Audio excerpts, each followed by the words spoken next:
La mozione della prossima settimana se ne discute ormai, è pronta?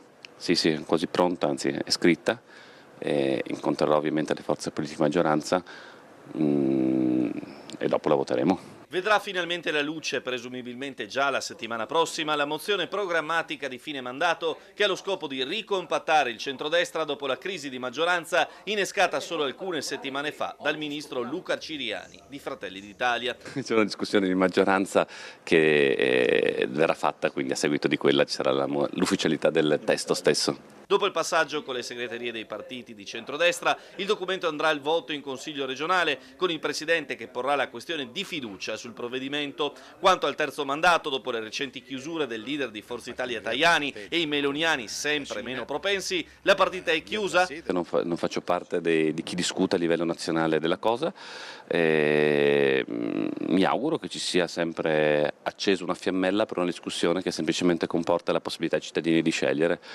A me sembra stranissimo questo dibattito, perché semplicemente non può essere un dibattito ideologico, deve essere un dibattito semplicemente se uno crede che i cittadini possano scegliere o no, o se il cittadino deve essere impedito di scegliere, e se è impedito di scegliere vuol dire che non ritiene i cittadini in grado di fare la scelta giusta.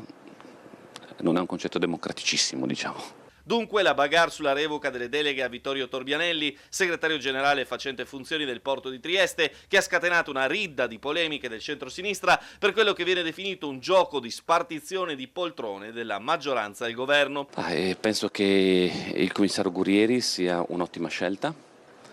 Penso che lavorerà bene in continuità con un porto che ha funzionato e continuerà a farlo. Dopodiché non entro nelle altre scelte perché non sono di mia competenza. Infine un commento sul ruolo dei CPR, puntualmente al centro delle polemiche per le rivolte che scoppiano anche in quello di Gradisca. CPR devono essere aperti per me.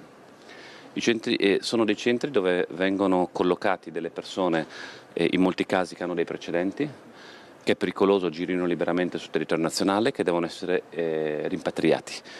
Chi vuole chiuderlo semplicemente vuole una deregulation a favore di persone che hanno commesso degli atti delinquenziali.